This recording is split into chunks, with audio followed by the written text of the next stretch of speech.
করছিস কেন? বস। শোন, না, এটার মধ্যে আমি জানি কি আছে। এটার মধ্যে যে কোনো একটা নিবি, ঠিক আছে? একটা ভালো আছে, একটা খারাপ আছে। যেটা তোর কপালে পড়বে সেটাই হবে। খুলে জোরে জোরে পড়বি কি লেখা আছে। আগে পড়ে শোনাই। प्यारी समझ गई। ওকে মেলায় নিয়ে যাব না। বাস, তাহলে তো নিয়ে যাবো না আর কি। দিদি নিয়ে যা না। नहीं A few moments later.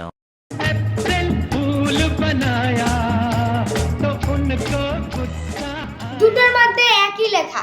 अबे साले তো গাইস, এখানে শুটিং হবে। এখন শুটিং, এই যে এখানে এখন রেডি হচ্ছে আমাদের নায়িকা।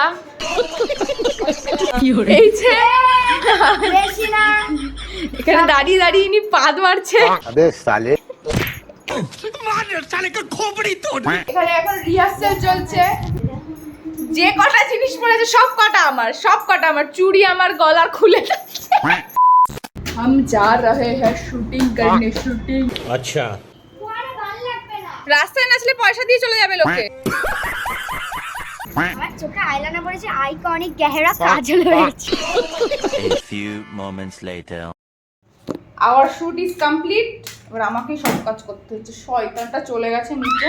2 hours later. কোথায় যাবি একটু বলে দে। তুই আগে রেডি হ, তারপরে বলছি। আমি রেডি হয়ে গেছি, তুই এবার রেডি হ, তাহলেই হবে। পাপড়ি ঠেকাবে, তাড়াতাড়ি তাড়াতাড়ি যা। ফোন রাখ, ফোন রাখ। আমি ঘর দিয়ে বেরিয়েছি আর ভীষণ বৃষ্টি শুরু হয়ে গেছে।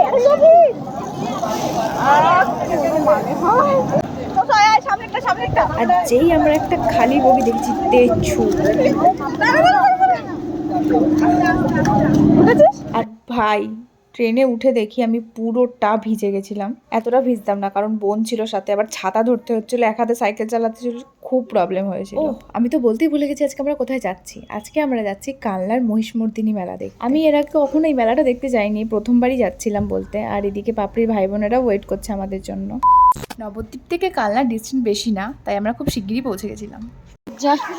হাই করে দাও। জামা কোন দিকে আগে বলো তো? এ বল দা, তুই আগে হাঁট। जब बेइज्जती है এত ভালো চলা যায়। তোদের সাজ হয়েছে কমপ্লিট? হ্যাঁ। এতটা আমাদের নিসনি? হাই। হ্যাঁ। ইয়ে কর। আমি মরা গাছের ঝরা ফুল। পাপড়ির মাকে আমি দেখাবো এই যে এই যে লুকটা কি করে চেঞ্জ হয়ে গেছে। বদমাশি করবি না দুষ্টু, মার। কি করলাম? ছাতা কল লাগবে না তো? नहीं তুই আমার ছাতায় চলে আয়। না না, আমার ছাতা লাগবে না, আমার দরকার নেই। আমার দরকার নেই। আমার চলে যাবে এমনি। শুধু স্মার্ট ওয়াচটা নিয়ে একটু ঝামেলা হয়। ঝামেলা হয়। কালনায় নেমে প্রথমেই আমরা যাই পাপড়ির মাসি বাড়ি। সেখান থেকে ওর ভাই বোনদেরকে নিয়ে টোটো করে বেরিয়ে পড়ি মেলার। আর মেলায় গিয়ে আমি ভাবিনি যে মেলায় এতটা পরিমাণে ভিড় হবে। বাবা, দুজনে আবার ম্যাচিং ম্যাচিং করে ব্ল্যাক পরে। এই যে আরেকটা মহাসত্যি। আর ভাই, তুই একটু আগে তো ক্যামেরার সামনে আসতে চাইছিলি না, ওই ড্রেসটা পরেছিলি বলে। আর এখন সবাই বলে সুন্দরী, সুন্দরী, সুন্দরী, সুন্দরী।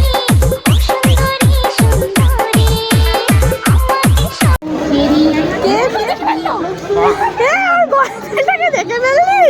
টাকা টাকা, দুজনে একসাথে টাকা। ও ম্যাচিং ম্যাচিং। কত সুন্দর গন্ধ বেরিয়েছে। হ্যাঁ, খাবারের কি গন্ধ রে দীপু। এই গন্ধটাই তো সহ্য হয় না, খিদে পেয়ে যায়। बात तो सही है অ্যাট লিস্ট আমরা মেলাটা ঘুরে ফাইনালি সেই জায়গাটাতে এসেছিলাম যেখানে মহিষমর্দিনীর পুজো হচ্ছিল। দূর থেকেই অলরেডি আমরা ঢাকের আওয়াজ পাচ্ছিলাম, অনেকজন ঢাকি আনা হয়েছে। আর ভিড়টা তোমরা দেখতেই পাচ্ছ কতটা। আর আমি এই সব ভিড় কাটিয়ে সামনে তো যেতে পারিনি, কিন্তু আমি ভিড় কাটিয়ে ঢাকের ওখানে গেছিলাম। পুরো মনে হচ্ছে দুর্গাপুজো চলে এসছে, এরকম একটা ফিলিংস হচ্ছিল।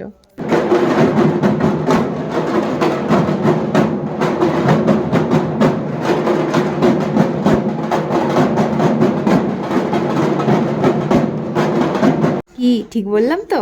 আর এই দেখো এদিকের মেলা, ভীষণ বড় মেলা বসেছিল। আর এই যে ভিখারিরা লাইন দিয়ে ফুচকা খেতেও শুরু করে দিয়েছে। মেলা থেকে বেরিয়ে আমরা রেস্টুরেন্ট গেছিলাম, কিন্তু রেস্টুরেন্টে খাবার শেষ হয়ে গেছিল, যেহেতু অনেকটাই রাত হয়ে গেছিল। আর আমাদের বাড়িও ফিরতে হতো ট্রেনে করে। আর আমার প্রচন্ড পরিমাণে টায়ার্ড লাগছিল, তাই আমি আর কোনো রকমের ভিডিও করিনি, মেলা থেকে বেরোনোর পরও করিনি। আর আমার মুডটা প্রচন্ড পরিমাণে খারাপ ছিল, কারণ আমি আমার জুতো হারিয়ে ফেলেছিলাম ওখানে গিয়ে, আমার প্রিয় সেলের জুতো। তো ঠিক আছে, কি আর করা যাবে, এখন মন খারাপ করে তো বসে থাকতে পারিনি একটা জুতোর জন্য। আমরা বাড়ি ফিরতে ফিরতে প্রায় রাত 10টার কাছাকাছি হয়ে গেছে। করছিল। আর পাপড়ি এই পেয়েছে আমায় সুযোগ লাগানোর, এটা কি আর ও ছাড়বে? তাই পুরো সুযোগের সৎ ব্যবহার করছিল। কিন্তু গার্গী কই? ও গার্গী তো রুটি কিনতে গেছে। ঠিক আছে, তাহলে আজকের মতো টাটা, দেখা হচ্ছে পরের ভিডিওতে।